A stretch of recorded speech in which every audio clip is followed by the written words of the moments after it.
নব,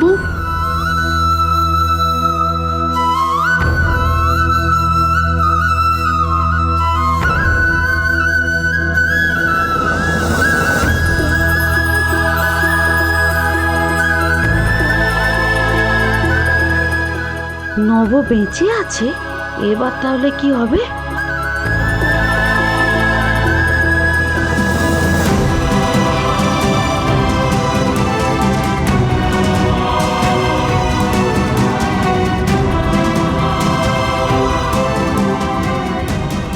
নব,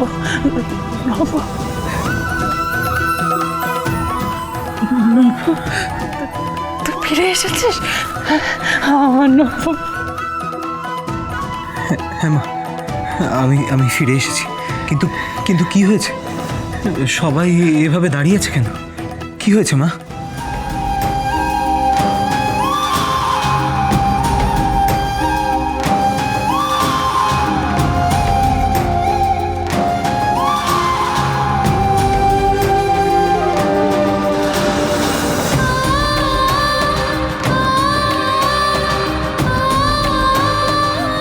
কাঁদিস না বোন, দেখ এই তো আমি চলে এসেছি। তাহলে আর চোখের জল ফেলছিস কেন? আমি জানতাম না তুই ফিরে আসবি, তাই আমি ওদের কারো কথা বিশ্বাস করিনি। ওই দত্ত যারা, ওরা সবাই মিথ্যু, সব মিথ্যু। নবকুমার, ও ফিরে এসেছো নবকুমার? হ্যাঁ, এই নবকে দেখেই তাহলে এই কাশীনাথ ভূত করে ছুটে এসে ভিড়মিটিয়ে পড়েছে। কি ভূত? আমার মতো একটা জলজ্যান্ত মানুষকে দেখে ভূত ভাববে কেন? নবরে, তুই ফিরে এসেছিস বাপ। তোর মা তো তোর জন্য কাঁদতে কাঁদতে প্রাণটাই দিতে বসেছিল। ভগবান আছেন, রাধা গোবিন্দ তোকে ঠিক সময়ে পাঠিয়েছে, না হলে যে কত বড় সর্বনাশ হয়ে যেত। কি হয়েছে পিসিমা? আমি তো কিছুই বুঝতে পারছি না। আচ্ছা কেউ কি আমায় খুলে একটু বলবে? আর বলবে কি? আর 2-4 দিন পরে এলে তোমার শ্রাদ্ধ শান্তিটাই শেষ হয়ে যেত। কি কাণ্ড! এমন একটা জলজ্যান্ত মানুষ বেঁচে থাকতে এইভাবে তার শ্রাদ্ধ। কি আমার শ্রাদ্ধ? আমি ওদের সাথে ফিরিনি বলে তোমরা ভেবেছো আমি মরে গেছি? আচ্ছা তোমরা তো একবার দত্তজামশাইকে জিজ্ঞেস করতে পারতে। মানে জিজ্ঞেস তো করেছিলুম, উনি তো বললেন তোকে নাকি বাঘে খেয়েছে। না নব, বিশ্বাস করতে আমার মন চায়নি রে নব, কিন্তু মায়ের মন তো কারণে অকারণে কুগায়। তুই নেই শুনে আমার বুকের ভেতরটা কেমন খালি হয়ে গিয়েছিল নব। তুই আমাকে ছেড়ে আর কোথাও যাস না রে বাপ। তোর কিছু হয়ে গেলে আমি বাঁচতাম না।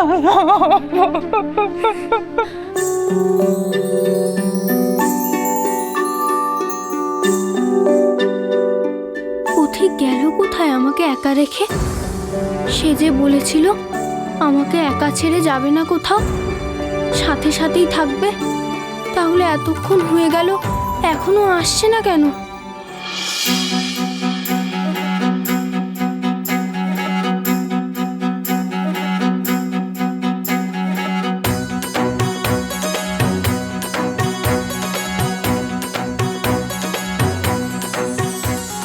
ওই নতুন বউ মনে হচ্ছে, চল চমকে দি। আয় আয় আয়, সবাই চুপি চুপি চ, আয় আয় আয়।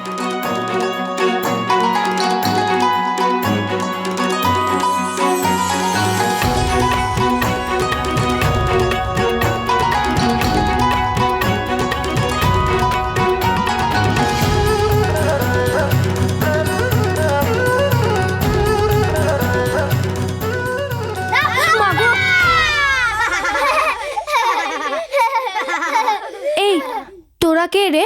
আমরা তো এই গায়ে থাকি, তুমি কে? নতুন বউ মনে হচ্ছে, দেখি তো মুখখানা ভালো করে।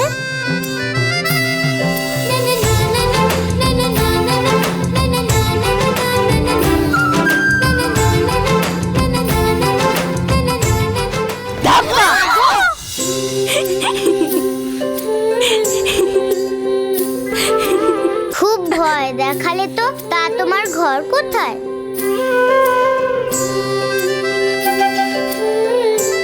ঘর? আমার ঘর? ওই বাড়িটা হবে।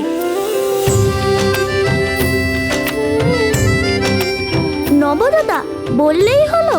নবদাদা বিয়ে করবে না বলেছে, এ কথা গায়ে সবাই জানে। ঘটকরা আসে আর ফিরে চলে যায়, নবদাদা আর রাজি হয় না। আমি মিছে কথা বলি না, তাকেই জিজ্ঞেস করো আমি তার বউ কিনা।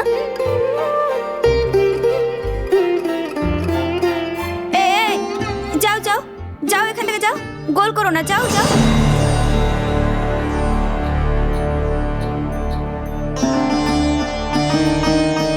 কি হলো বলো তো কুমু? সে তো এখনো আসছে না, কোনো গোল বাঁধলো না তো? কর্তামশাই তো বাড়িতে গেলেন, বোধহয় আপনি যে এসেছেন সেই খবরটাই দিতে গেছেন। আমার খুব ভয় করছে, তুমি গিয়ে একটু দেখো না, আসতে এত দেরি হচ্ছে কেন? আচ্ছা, আমি যাচ্ছি। আপনি কিন্তু চুপটি করে পালকির মধ্যে বসে থাকবেন, একদম বাইরে বেরোবেন না, হ্যাঁ?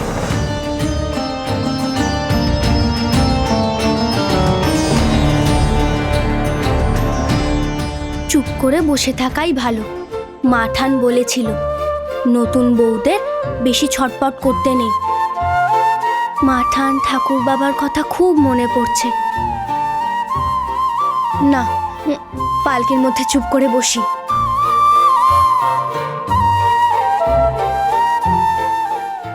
এতদিনে আমি বুঝলাম কেন দত্তজামশাইরা আমাকে ফেলে রেখে আগে ফিরে এসেছিলেন। আমার জঙ্গল থেকে কাঠ আনতে একটু দেরি হয়েছিল বলে ওনারা ভেবেই নিয়েছিলেন যে আমি বাঘের পেটে গেছি। তাহলে এটা একটা জলজান্ত মিথ্যে। ছি ছি ছি, ভাগ্যিস তুই আজ ফিরলি নব। আজ না ফিরলে বড় বিপদ হতো গো নবদাদা। কি হয়েছে বলতো? তোরা কেউ কিছু বলছিস না কেন আমায়? শ্যামা, নরেন, কি হয়েছে? পিসিমা, কি হয়েছে? কি তুমি বলো তো। বলবো বাবা, নিশ্চয়ই বলবো। হাতি যখন কাদায় পড়ে চামচিকেতেও লাথি মারে, কিন্তু চামচিকে বোঝে না হাতি কাদা থেকে উঠলে এক ঠুঁয়ে তাকে শেষ করে দিতে পারে।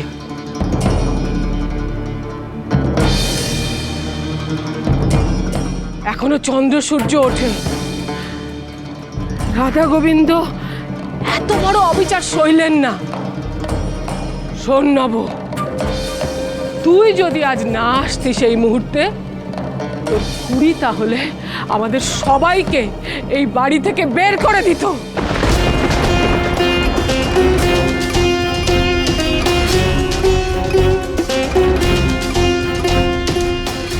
কি বলছো পিসি?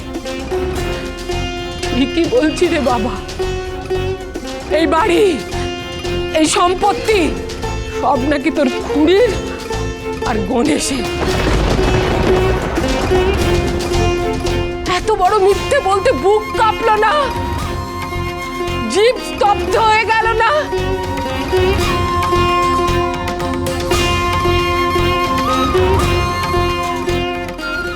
সবই তো বললাম দাদা, তুমি ছিলে না বলে আমাদের ওপর দিয়ে কত বড় ঝড়টাই না গেছে। তুমি না ফিরলে আমরা এতক্ষণে গাছতলায় গিয়ে দাঁড়িয়ে থাকতাম।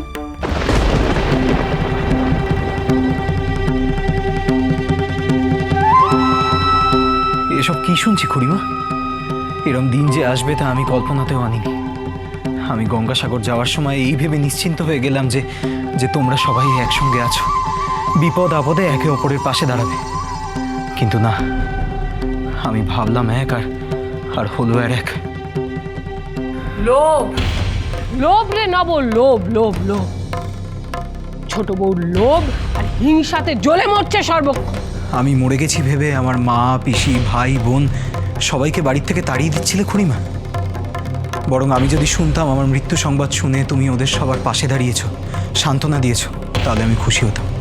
কিন্তু কেন কেন তুমি এরকম করলে খুড়িমা?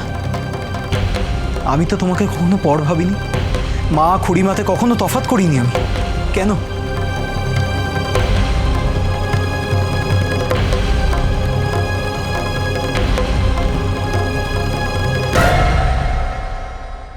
আমাদের নব যখন ফিরে এসছে তখন তো আর সম্পত্তি হস্তান্তরের কোনো প্রয়োজনই নেই।